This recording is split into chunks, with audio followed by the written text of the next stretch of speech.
Talk about the game plan you had that you worked on all week, and then how that kind of translated onto the field early on. Yeah, I think we started off a lot faster. Obviously, connecting on that first play was huge, momentum swing.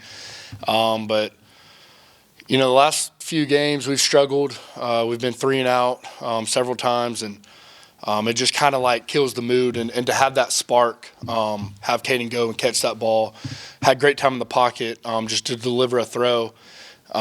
Really like sparked, I could tell sparked, the fans and our sideline, and gave our coaches a lot more confidence in doing those types of plays. But it was great. I mean, the plan was to, like it is all the time, score every drive, or end with a kick. And I think, we accomplished a lot of our goals in this game. Obviously, second half, we'd want to put up a touchdown. But they're a stingy defense, and they're really, really good in the red zone and just making you kick field goals. And so they did a pretty good job at that. When you're walking through that running back group there, the depth of talent has had to come into play. Cam Peoples doesn't play tonight. Understand Nate Noel had to step out. Obviously, Anderson Castle was part of the game plan. He's out kind of early. You keep going on, and there's Amani Marshall and has a huge night. Talk about the depth of that group and just how you feel confidence-wise, no matter who's behind you there. Yeah, it's hard to balance that room and reps and practice with limited reps and time and certain plays you want to get other backs in, but you want to make sure the whole room knows exactly what to do, because like today we had, 2 guys kind of get banged up, and 2 tough guys, Nate and AC, and Amani has kind of been nursing something the past couple weeks, and tonight was just a breakout game for him, and I think it brought a lot of confidence to him within the system. Certain reading blocks and certain plays like that, but he did a real nice job of just going forward. He wasn't dancing in the backfield, and he hit a hole and would go, but. It speaks a lot to our room, because a lot of guys are going to be called on to play, and just like the receiver room, it's a next man up mentality. So I'm really proud of him tonight. Proud of AC, proud of Nate playing hard, and Chop as well. Chop's been here forever. So to see him kind of get loose out there and get shifty after what he's been through was awesome as well. You've been in several different programs during your career. You're here for this senior day and honoring those guys. It feels like you've been here longer than 2 years, yeah. But, you've been around these guys for a couple of seasons. What were your emotions towards those guys that have been here, the Dublins, the Birds, guys who have been here for, 5 and 6 years, literally? Yeah, it was pretty emotional. I'm not going to lie to you. I got choked up before I walked out there. Just App State and what it means to me, a place that's accepted me, and I'm a place that I've grown. Better quarterback, better teammate, better man.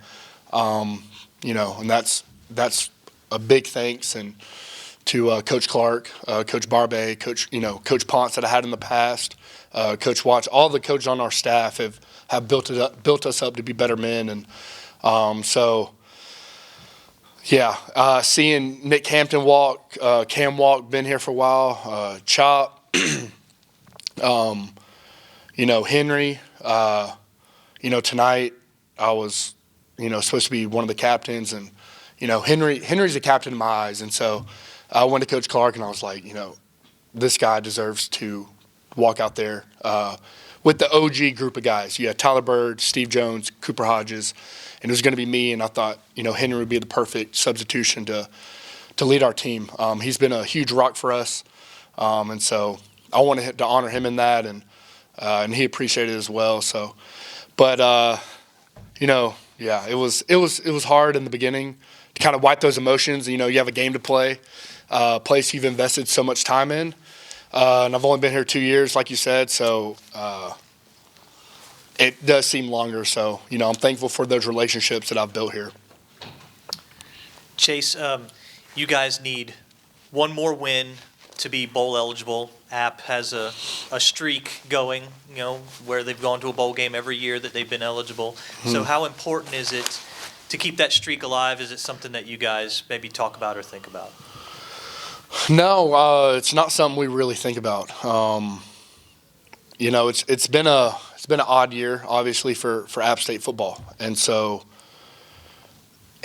the Sun Belt in general. I mean, you look around and there's a lot of 5-4, now 6-5 or 5-5, and everybody's pretty much beating everybody. Coastal's kind of the only sole one that has ran off with it, but them and Troy. But it's a battle every week, and so we unfortunately have dropped a couple and put ourselves in a must-win situation.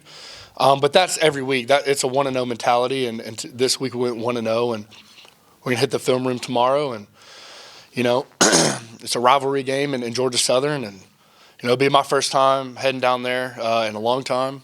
I live in Athens now, but being from Georgia, know a lot about Georgia Southern, and just the history down there, and so I know they're going to be super excited. They came up here last year, and they got some spunk to them. They got new coaching staff, new players, and some new schemes. So I'm excited to take that challenge on. And on a senior night, to finally see the last couple weeks, it's been slow going for the passing game, but the passing game really had a strong game today, especially in the first half. So just talk a little bit about that and how nice it was to get into the flow of the game early and get that passing attack. Yeah, that felt really nice. Connecting early, and I'm glad we stuck with it. I felt like sometimes we had waited until it might have been a little too late to kind of push it down the field. And I'm glad we just went out attacking. And I think it kind of changed our mentality up front and receivers-wise, because they know anybody can get the ball on any one of our concepts. And so, I'm going through different reads. I'm hitting my first guy. I'm hitting my third guy. My backs are getting open. And, I think we kind of got a little bit more confidence back into our identity as an offense.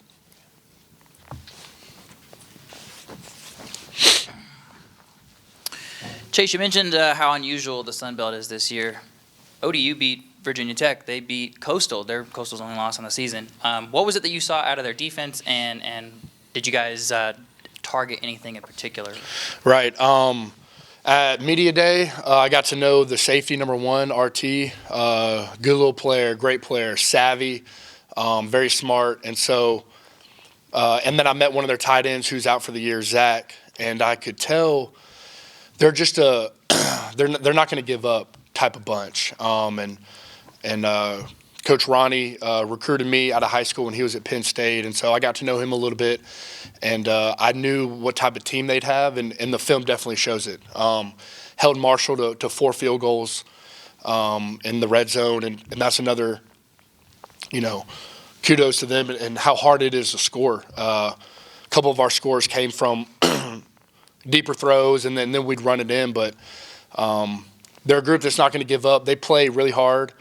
And during the game, they're just good. Honestly, they're good dudes. So, they had a lot of fun out there. Even though, the scoreboard may have not shown it, they played really hard, had a lot of fun, and they build off each other's big plays. And, number 42, 5, definitely number 9. Just they got some really good dudes out there. Sure, yeah. Anytime I play sports, I'd like to go against competitors that are having fun. App set a single-season attendance record today, and team just got north of 500. What does that mean to you to see that kind of support despite the team kind of in a bit of a slump? Right, yeah. We need it every week. It's awesome. We feed off the fans, and we love the support. Good and bad support. It is what it is. We understand. It hurts us when we lose, and I know it hurts them when we lose. So getting a win out here at home, protecting the Rock, especially on senior day, was pretty awesome. But having them come out week in and week out, it's great. I mean, going through class, walking to class, being on campus, everybody's figuring out, Monday, Tuesday, Wednesday, okay. And then Thursday, Friday, they're figuring out what they're going to do for the game. And I think that's pretty awesome about this place. I love the students. I got a lot of friends, in that student section, and it's really a great place to play ball. Perfect. Thank you.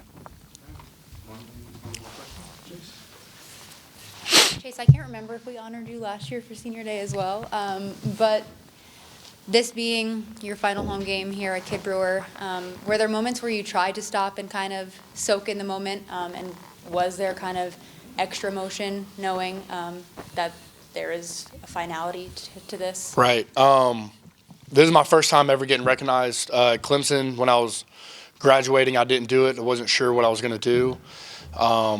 And then last year, I knew I was coming back regardless. I had already talked to coaches. And so tonight was really special because it was, 6 years in the making. But as I was on the headset, walking back and forth, talking to Coach Barbe up top, I just kind of glanced and just appreciated the fans, the students, and just like the atmosphere that we have in the the little garden area, the big student section we got right behind us, in the field in the back.